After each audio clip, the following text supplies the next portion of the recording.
গাজা এক সময়ের প্রাণবন্ত উপত্যকা আজ পরিণত হয়েছে এক মৃত্যুপুরীতে। ঘনবসতিপূর্ণ এই ভূখণ্ডটিতে জুলাই ২০২৫ পর্যন্ত চলমান সংঘর্ষে যে ধ্বংস নেমে এসেছে তার তুলনায় ইতিহাসে বিরল।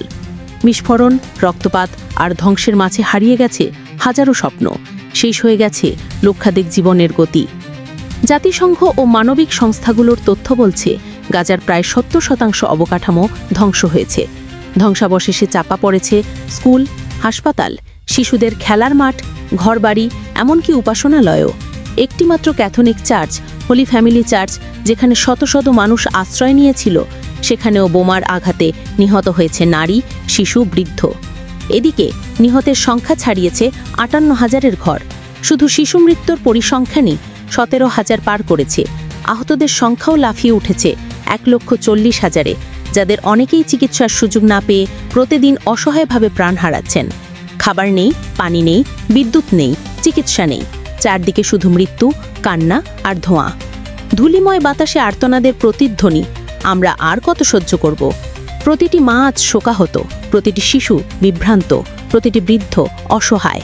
পরিবেশবিদদের মতে এই যুদ্ধ শুধু জীবন নাশ নয়, গাজায় ৫০ থেকে ৭০ মিলিয়ন টন ধ্বংসাবশেষ জমে আছে, যেগুলো সরাতে অন্তত ২০ বছর লাগবে। মৃত্তিকায় বিষাক্ত উপাদান পানিতে মিশে যাওয়ার ফলে রোগ ও দুর্ভিক্ষ আরও ব্যাপক আকার ধারণ করছে।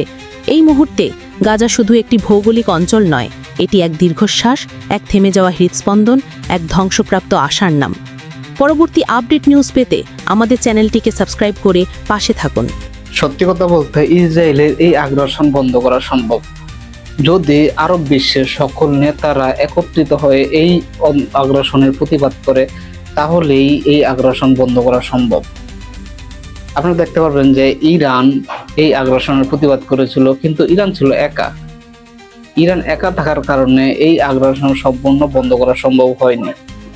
শক্তিশালী রাষ্ট্রগুলো যেমন চীন, রাশিয়া, পাকিস্তান, এদের কাছে পরমাণু অস্ত্র রয়েছে, এবং এসব রাষ্ট্রগুলো যদি ইসরায়েলের উপর চাপ প্রয়োগ করে, তাহলে এই আগ্রাসন বন্ধ করা সম্ভব।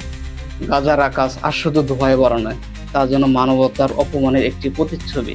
সারা বিশ্ব যদি আজ নীরব থাকে, তাহলে কিন্তু আমরাই এর অপরাধী হয়ে থাকবো।